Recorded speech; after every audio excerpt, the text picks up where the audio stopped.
नमस्कार दोस्तों, स्वागत है आपका फिर से एक नए वीडियो में। तो दोस्तों, बीएसएनएल थर्ड पीआरसी फाइनल होगी तो फिटमेंट पर आधारित होगी, ठीक है।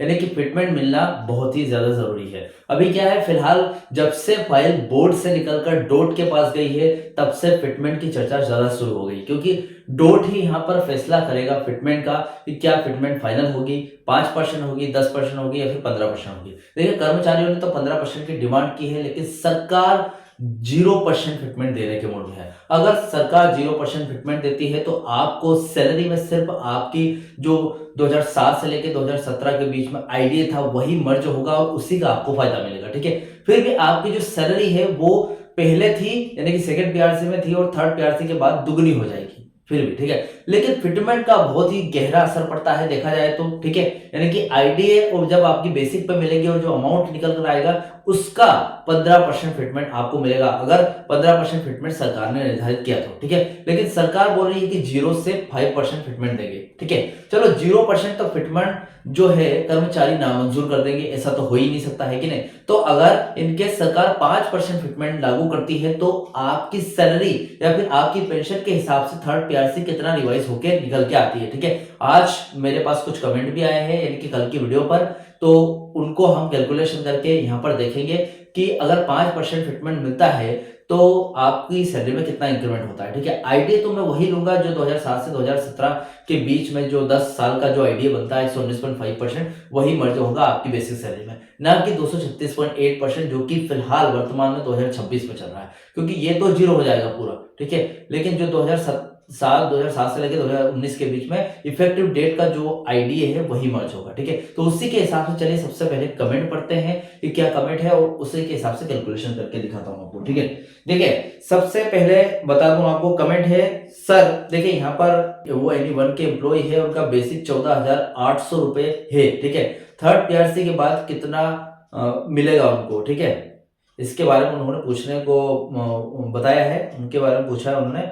और एक और कमेंट है जो कि लक्ष्मण टाटके जी ने यहाँ पर पूछा है, ठीक है। लक्ष्मण जी ने पूछा है, जो पूछ रहे हैं कि बीएसएनएल में वो फोन मैकेनिक थे, 2013 में रिटायर हुए हैं और उनका बेसिक उस टाइम था 8,490 रुपए, अब कितना होने वाला है थर्ड पीआरसी के बाद। एक और कमेंट है लास्ट जो कि धर्मेंद्र सरोज जी ने पूछा है। वो पूछते हैं कि उन्होंने नमस्कार किया पहले, और बीएसएनएल में वो टीटी पोस्ट पे थे, किस पे स्केल में वो आते हैं, प्लीज थर्ड पीआरसी लागू होने के बाद बताइए कि टीटी पोस्ट की बेसिक पे क्या होगी, प्लीज एक इस पर वीडियो बनाइए। धर्मेंद्र सरोज जी, इलाहाबाद उत्तर प्रदेश से उन्होंने कमेंट किया, ठीक है। इन तीनों कमेंट्स का मैं यहाँ पर जो कि बोर्ड अप्रूवल देने वाला है 5% फिटमेंट पर, उसी के आधार पर यहाँ पर बताने वाला हूँ, ठीक है, कि थर्ड पीआरसी के बाद यहाँ पर कितना लाभ मिलेगा उनको, ठीक है।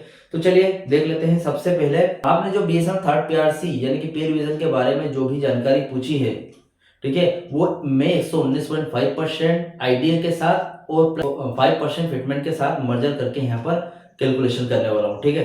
देखिए, कैलकुलेशन फॉर्मूले की बात करूँ तो बहुत ही आसान है और बहुत जरूरी है। कैलकुलेशन फॉर्मूला थर्ड पीआरसी का अगर हम देखें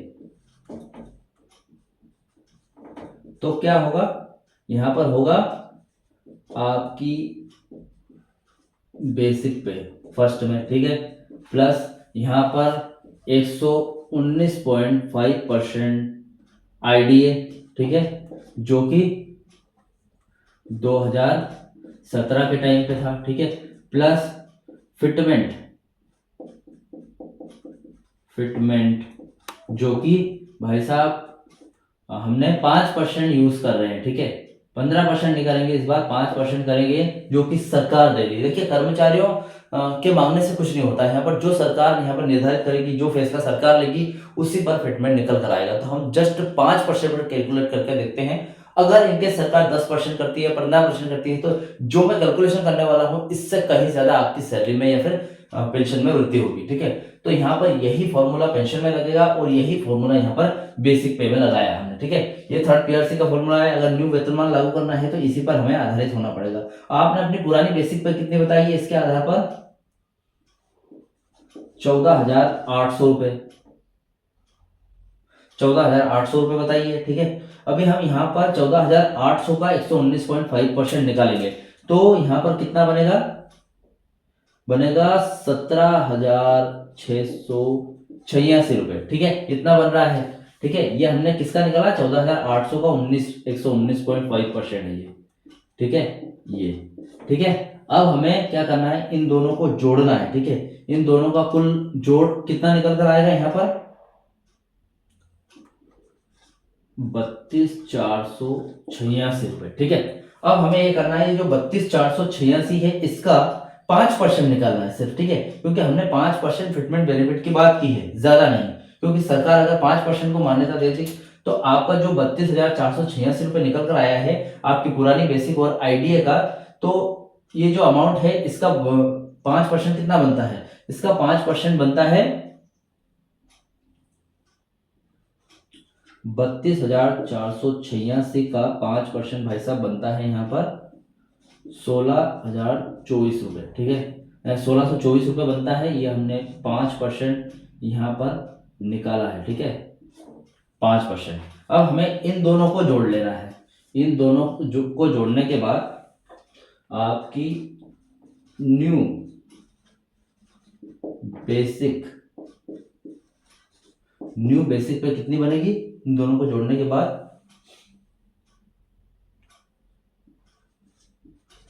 34,110 रुपए निकल कर आ रही है। ठीक है, तो जैसे कि आपका सवाल था कि मेरी नई बेसिक पे कितनी बनेगी, तो भाई साहब इस कैलकुलेशन के हिसाब से आपकी न्यू बेसिक पे इतनी बन रही है। अब जो लक्ष्मण सर का यहाँ पर सवाल था, दूसरा सवाल, वो रिटायर 2013 में हुए हैं। उनकी पुरानी बेसिक पे कितनी हुई है, देखिए 2013 रिटायर्ड के हिसाब से हम, आपने जो सवाल दूसरा सवाल पूछा है वो 2013 का है। ठीक है, इसको हम एक लाइन से अलग कर देते हैं। ठीक है, अभी लक्ष्मण सर जी का सवाल 2013 में, वो आपकी जो पुरानी बेसिक, हम ये कैलकुलेशन करेंगे लेकिन ये जो फॉर्मूला फिर से नहीं लिखूंगा। ठीक है, तो आपकी पुरानी बेसिक कितनी थी, यहाँ पर आपकी थी पुरानी बेसिक 8,490 रुपए।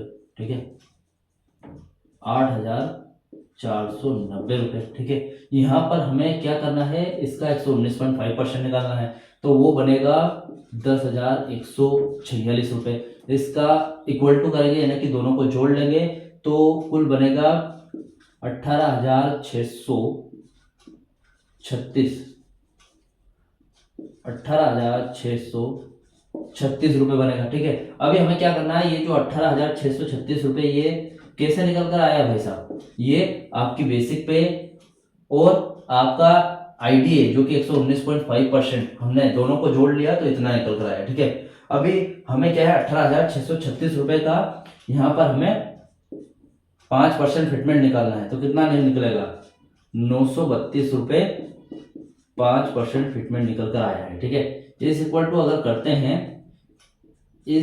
करते हैं तो यहाँ पर कुल आपकी बेसिक कितनी हो जाएगी। ठीक है, यानी कि थर्ड पीआरसी लागू होने के बाद, आपकी जो बेसिक है वो कितनी बनेगी भाई साहब, वो बनेगी 19,568 रुपए। ठीक है, ये थर्ड पीआरसी लागू करने का बाद का अमाउंट है, यानी कि थर्ड पीआरसी लागू होने के बाद इतना अमाउंट आपका बनेगा। ठीक है, अभी एक और सवाल पूछा था धर्मेंद्र सरोज जी ने, जो कि टीटी पोस्ट पर है, टेलीकॉम टेक्नीशियन थे वो। टीटी पोस्ट पर देखिए आमतौर पर एनी 9 या फिर उसके आसपास के पे स्केल में आती है। ठीक है, अगर हम थर्ड पीआरसी के बाद के स्केल को देखें तो टीटी की नई बेसिक पे उसी वर्तमान वेतन के आधार पर ऊपर दिए गए फॉर्मूले से बढ़ेगी, जैसे कि मैंने यहाँ पर कैलकुलेशन किया। आमतौर पर थर्ड पीआरसी के बाद टीटी का नया पे स्केल 30,000 से 80,000 रुपए के बीच सेट होता है। ठीक है, यानी कि आपने क्या है, यहाँ पर अपनी बेसिक पे नहीं बताई, तो मैं यहाँ पर कैलकुलेशन नहीं करूंगा उसका। अगर बेसिक पे आपकी जितने भी थी टीटी पोस्ट के एनी 9 पे स्केल में, उसमें आपको थर्ड पीआरसी के बाद एनी 9 से आप जितने भी अधिकतम स्केल पर गए हो तो 30,000 से लेकर 80,000 रुपए थर्ड पीआरसी के बाद आपकी बेसिक पे यहाँ पर सेट होने की पूरी संभावना है। अभी देखिए वर्तमान स्थिति और फाइल की बात करूं, यानी कि आज की ताजा खबर की, देखिए थर्ड पीआरसी बीएसएल में थर्ड पीआरसी को लेकर स्थिति अभी बीच में अटकी हुई है। यहाँ आसान भाषा में थोड़ा अपडेट देता हूं। देखिए फाइल फिलहाल कहाँ है उसके बारे में जान लेते हैं। थर्ड पीआरसी की फाइल फिलहाल डोड यानी कि डिपार्टमेंट ऑफ टेलीकम्युनिकेशन और डीपी यानी कि डिपार्टमेंट ऑफ पब्लिक एंटरप्राइजेस के बीच में चर्चा का विषय बनी हुई है। ठीक है, इसमें एक अड़चन आ रही है जो कि है अफोर्डेबिलिटी क्लॉज मुनाफे की शर्त की। ठीक है, ताजा रुख ये है कि हाल ही में यूनियनों ने दिल्ली में भारी प्रदर्शन किया है। ठीक है, यानी कि दिल्ली में अभी 12 फरवरी को एक हड़ताल की गई थी, वो भारी प्रदर्शन के बाद बोर्ड ने 13 फरवरी को अप्रूवल दे दिया था। ठीक है,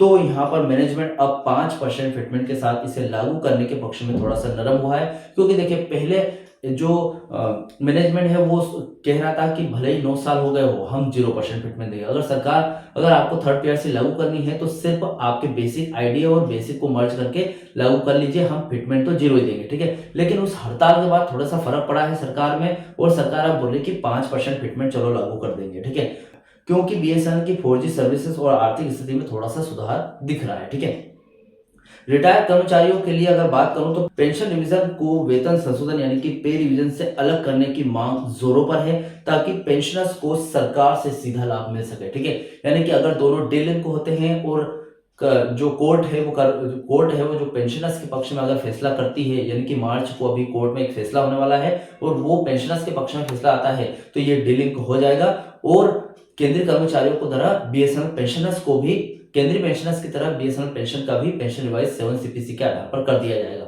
और 8 पे कमीशन इन फ्यूचर उनको लाभ भी मिलेगा। ठीक है, कुल मिलाकर बात यह है कि कैलकुलेशन अगर 5% फिटमेंट प्रस्ताव करती है सरकार, ठीक है, यदि सरकार यह कैलकुलेशन 5% ये जो कैलकुलेशन मैंने किया है ये 5% फिटमेंट पर प्रस्तावित है। ठीक है, ये संभावना है, यदि सरकार 0 से 5%, 0 या फिर 15% फिटमेंट तय करती है तो आंकड़े थोड़े से आंकड़े जो मैंने कैलकुलेशन किया है ये थोड़ा सा चेंज हो सकता है। 0% फिटमेंट पर तो 5% का भी आपको ये फायदा नहीं मिलेगा, जैसे कि ये 1624 रुपये 5% निकाले थे, ये 5% 932 रुपये निकाले थे, इसका फायदा नहीं मिलेगा, और 15% पर इसका कई ज्यादा फायदा मिलेगा। ठीक है, तो वो डिपेंड करता है फिटमेंट पर। जैसा कि मैंने वीडियो के फर्स्ट में कहा था, फिटमेंट बहुत ज्यादा मान्यता रखता है आपकी सैलरी में इंक्रीमेंट करने में, पेंशन में इंक्रीमेंट करने में। ठीक है, तो फिलहाल ये अपडेट थी इन सवालों से रिलेटेड जो मैंने कैलकुलेशन किया है और ये जानकारी दी आपको। इससे रिलेटेड आपके जो भी डाउट क्वेश्चन वगैरह हो तो मुझे कमेंट बॉक्स में कमेंट कर सकते हैं। वीडियो अच्छा लगा तो वीडियो को लाइक कमेंट से जरूर करें। मिलते हैं दोस्तों नेक्स्ट वीडियो में।